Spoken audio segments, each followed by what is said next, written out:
안녕하세요. 오늘은 지난 시간에 이어 바이크 쉐어링 디맨드를 이어서 볼 텐데요. 피처 엔지니어링부터 보겠다고 지난 시간에 말씀을 드렸는데, 피처 엔지니어링에 들어가기에 앞서서 사이킨러닝, 머신러닝 어떤 라이브러리인지 한번 간략하게 살펴보고 가려고 해요. 그 파이썬으로 머신러닝을 할 때 이 사이킨런을 주로 사용을 하는데요. 사이킨런을 구글링해서 검색을 해서 이미지를 보면은 이 이미지가 거의 대표 이미지로 많이 나와요. 이 이미지 한 장이 사이킨런을 되게 함축해서 소개를 하고 있고, 예, 알고리즘 치트sheet이에요. 그래서 사이킨런으로 이렇게 문제를 풀 때 뭐 분류라든지 클래시피케이션, 회귀, 리그레션, 그다음에 클러스터링, 디멘셔널리티 리덕션, 차원 축소 이런 문제들을 풀 수가 있는데, 분류 같은 경우에는 대표적으로 타이타닉 같은 문제가 해상 사고에서 사람이 살았는지 죽었는지 생존 여부를 측정하는 문제이기 때문에 클래시피케이션에 해당이 되고요. 이번에 풀 그 바이크 쉐어링 디맨드 같은 경우에는 시계열 데이터에 따라서 그 특정 기후 상황이 주어졌을 때 그 상황에서 얼마나 자전거가 대여량이 있을지에 대한 그 자전거 대여 수량을 예측하는 문제이기 때문에 리그레션에 해당이 되고요. 여기는 SGD, 리그레서, 라쏘, 모리치 이런 것들이 있고 랜덤 포레스트 이런 것들이 있어요. 그래서 저는 우선 랜덤 포레스트로 풀어보고 그 다음에 이런 그 여러 가지 그 리그레션 모델로 이 바이크 쉐어링 디맨드를 풀어보려고 합니다. 네, 이 이미지는 그 사이킨런의 핵심 개발자 중 한 명인 안드레아스 밀러의 GitHub에서 가져왔는데요. 이 안드레아스 밀러가 이 ODS콘이라는 컨퍼런스에서 사이킨런 튜토리얼을 진행을 했었어요. 동영상으로도 보실 수가 있고 그때 튜토리얼을 진행했던 자료도 이 GitHub에서 다 볼 수가 있는데요. 이 이미지 한 장이 이 슈퍼바이스드 머신 러닝 지도 학습을 가장 잘 설명해 주고 있어서 이 이미지를 가지고 왔고요. 이번에 풀 바이크 쉐어링 디맨드도 슈퍼바이스드 머신 러닝에 해당돼요. 지도 학습. 그러니까 지도 학습과 비지도 학습을 나누는 가장 큰 기준은 레이블된 데이터가 있느냐 없느냐예요. 이 바이크 쉐어링 디맨드 같은 경우에는 트레인 데이터와 테스트 데이터가 있는데 트레인 데이터셋에 카운트 데이터가 있어요. 이미 어떤 날짜에 어떤 기후에 그 자전거를 몇 대를 대여했는지에 대한 레이블이 있기 때문에 그 트레인 데이터와 레이블 데이터를 모델로 만들어서 학습을 시키고 그리고 테스트 데이터에서 얼마나 대여가 될지를 예측하는 문제이기 때문에 그 지도 학습에 해당되고 저희가 지금 풀어볼 바이크 쉐어링 디맨드의 가장 큰 맥락이 이렇게 진행됐다고 보면 돼요. 트레이닝 데이터셋과 레이블을 가지고 모델을 만들고 그리고 그 만든 모델에 테스트 데이터를 넣어서 예측을 하고 그리고 예측한 데이터를 평가하는 과정이 이 바이크 쉐어링 디맨드를 푸는 큰 맥락으로 볼 수가 있습니다. 그래서 이 소스 코드로 봤을 때 이렇게 네 줄로 볼 수가 있어요. 그 분류기를 가져오고 그 다음에 학습을 시키고 예측을 하고 점수를 내고 소스 코드 네 줄만으로도 충분히 그 예측한 카운트 값을 낼 수가 있는데 이 과정을 이해 없이 그냥 코드만 보고 넘어가면 잘 이해가 안 돼서 이 슬라이드를 만들게 되었고요. 그 앞에서 봤던 이 X트레인과 Y트레인 데이터를 이렇게 만들어줘요. 그러니까 그 피처를 선택을 해서 그 피처 행렬로 만들고 그리고 레이블 데이터 같은 경우에는 벡터 데이터로 만들어요. 그래서 벡터 데이터는 카운트 값만 있는 거죠. 그래서 행렬과 벡터를 넣어서 예, 그 모델을 만들어서 예측을 하고 그 예측을 할 때도 그 테스트 데이터에 똑같은 피처가 들어있는 그 행렬 데이터를 만들어서 카운트 벡터를 예측합니다. 그리고 평가를 하게 되고요.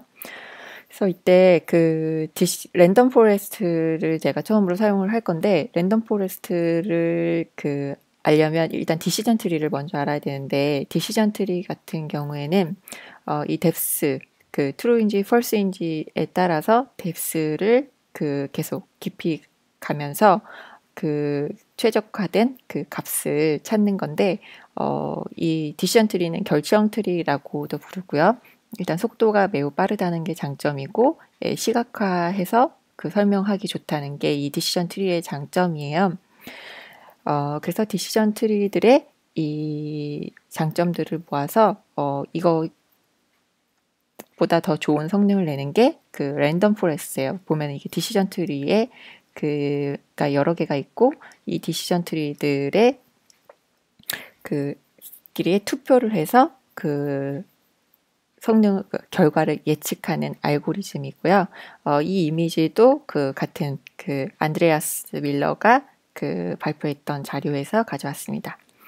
네, 그래서 이렇게 그 피처를 만들어서 그 데이터를 예측하다 보면은 그 얼마나 정확도인지 앞에서 보면은 이밸류에이션도 하잖아요. 이렇게 평가해서 이밸류에이션을 하는데 이 알고리즘으로 이밸류에이션을 할 때 이 정확도가 얼마나 정확한지를 측정을 하게 되는데 오버피팅과 언더피팅을 그 피하라는 얘기를 종종 해요. 그래서 언더피팅 같은 경우에는 과소적합이에요. 그래서 너무 간단한 모델이 선택되어서 데이터의 특징과 다양성을 잡아내지 못하는 문제를 과소적합, 그 언더피팅이라고 하고요. 과대적합 같은 경우에는 너무 복잡한 모델을 만들어서 일반화하기 어려운 거죠. 너무 그 특정한 상황에 맞는 그 데이터들이라든지 아웃라이어 데이터들에 그 치중되어 있어서 일반화하기 어려운 그런 그 예측을 했을 때 과대적합, 오버피팅이라고 해서 피처가 너무 많은 것도 점수를 내는데 그렇게 크게 도움이 안 될 때가 있더라고요. 저는 처음에는 그 캐글의 스코어를 낼 때 피처를 굉장히 많이 넣고 만들었는데 점수가 굉장히 낮게 나와서 되게 좌절하고 그랬었는데 이 과대적합의 문제였었어요. 그래서 피처를 그 너무 복잡한 모델을 만드는 것도 좋지 않고 그렇다고 너무 간단한 모델을 선택하는 것도 좋지 않고 이 최적점을 찾는 과정을 같이 가려고 합니다. 네, 그래서 바이크 쉐어링 디맨드에서 이 평가하는 방법, 이밸류에이션 하는 방법이 이렇게 공식으로 나와 있어요. RMSLE라는 방법을 사용하고 있고요. 이 RMSLE를 공식으로 봤을 때 저 같은 경우에는 수포자고 고등학교를 졸업한 지도 굉장히 오래되었고 이과이기는 했었지만 그 이 공식을 보고 동공 지진이 일어났죠. 그래서 RMSLE가 어떤 건지 한번 살펴보면 과대평가된 항목보다는 과소평가된 항목에 페널티를 주는 방법이라고 해요.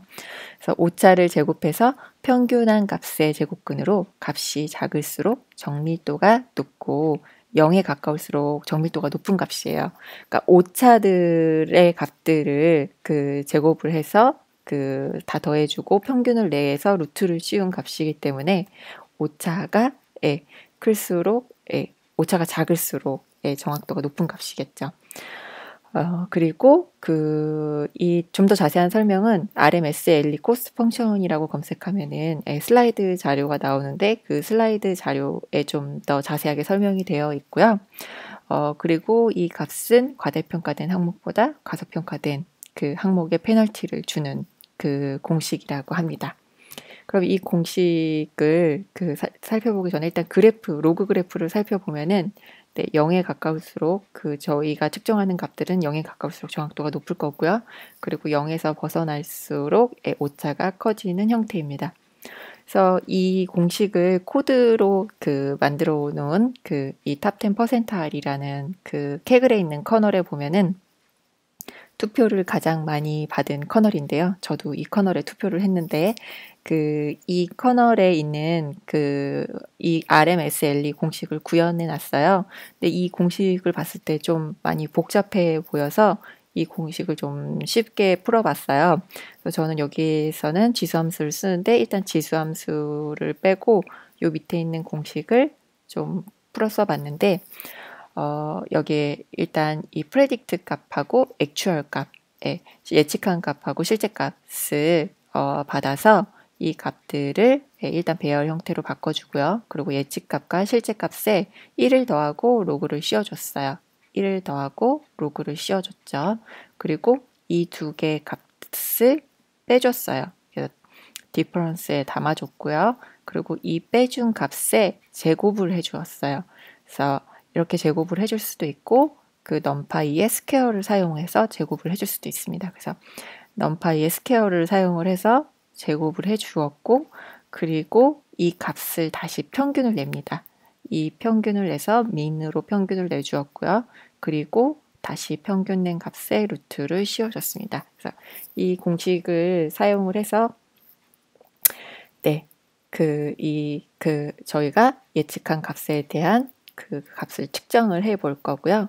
그리고 크로스 밸리데이션 교차 검증을 사용할 텐데요. 이런 교차 검증을 사용하는 것 중에 K-폴드 교차 검증이라는 게 있는데 일반화 성능을 측정하기 위해서 데이터를 여러 번 나눠서 그 모델을 학습한 거에 대한 그 평균값을 측정하게 되는데요. 데이터를 폴드라 부르는 비슷한 크기의 부분 집합으로 나누고 각각 폴드의 정확도를 측정을 해요. 만약에 폴드를 4번을 나눴으면 이걸 4번을 수행을 하게 되는 거고요. 5번을 나눴으면 5번을 수행해서 그 평균값을 내게 되는 건데요. 그래서 그 폴드를 낸 것 중에 하나를 테스트 셋으로 하고 나머지를 트레인 세트로 해서 나머지 훈련 세트로 만들어진 정확도를 첫 번째 폴드로 이렇게 비교를 해요. 그래서 두 번째로 넘어가면은 두 번째 폴드가 테스트 셋이 되고 나머지가 트레인 셋이 되고 세 번째로 넘어가면 이 세 번째 데이터가 테스트가 되고 나머지가 트레인 셋이 되어서 마지막 폴드까지 반복을 하면서 훈련 세트와 데이터 테스트 세트로 나누는 n개의 분할마다 정확도를 측정하여 평균값을 낸 게 정확도가 되는 게 바로 이 K-폴드 교차 검증이고요. 지금 여기에서 소개한 이 사이클런의 이런 기능들을 사용을 해서 이제 바이크 쉐어링 디맨드의 문제를 풀어볼 겁니다. 네, 그러면 다음 비디오에서는 정말로 피처 엔지니어링부터 진행해 보도록 하겠습니다. 네, 감사합니다.